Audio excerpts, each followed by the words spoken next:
Slasher movies are undoubtedly one of the most loved and important subgenres in horror. Not only have they given us some of the greatest villains of all time, built some of the most beloved franchises, and provided us with an almost endless supply of wicked kills, they have also inspired countless writers and directors to work within the horror genre. So it is safe to say that when I saw the first poster and shots of In a Violent Nature, I was excited. We then got the reviews. A revolution in slasher movies. Best slasher of a generation. And this only added to my anticipation. Question is, when I finally got to see this, did it live up to the hype? Well, that is what we will discuss today as I bring you a rapid review of 2024's In a Violent Nature. In a Violent Nature was released earlier this year and is written and directed by Chris Nash. The movie follows a basic slasher plot. Killer rises from the ground and kills a group of helpless teens, but this movie made the decision to do things differently. Instead of following the machete fodder like a standard slasher, this movie is shot almost exclusively from the perspective of the killer. The killer takes the form of a character named Johnny, who is accidentally resurrected at the beginning of the movie. Initially spurred on by the desire to reclaim a stolen pendant, Johnny roams from place to place looking for the lost item. As the story begins to unravel, we find out that Johnny can only be laid to rest in one place, and is still looking to avenge his and his father's death from 60 years ago. This movie definitely boasts some incredibly high points. The direction is fabulous, and the Lake Mountain setting is very reminiscent of a Friday the 13th installment. The kills are almost equally distributed throughout the movie and are drenched in top-notch practical effects. There are also a few truly unique and brutally violent moments in this movie. I am sure there is a specific scene in the final third of the film that caused everyone to rethink their yoga fitness goals. That, however, is where the positives end and the negatives begin. The movie has some serious pacing issues. While on paper watching things from the perspective of the killer is cool, in reality that creates around 15 minutes of walking scenes.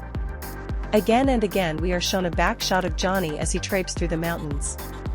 The only thing that changes is his location, if it is night or day, and how much blood he has on him. The first few shots like this were great, but this soon became very repetitive and honestly made the film feel like it was dragging. The other downside of following the killer is the ability to provide a jump scare where any tension is completely lost. One of the foundations that slashers are built on is the anticipation of the killer popping up, then trying to guess what he will do to his victim.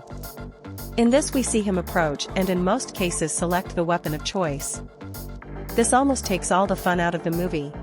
Following the killer also makes it difficult to deliver any exposition to the story, especially when you make your killer the strong silent type. The way they combat this is to give Johnny what I can only describe as supersonic hearing. Whenever Johnny is in the vicinity of other people, we are able to hear their conversations clear as day.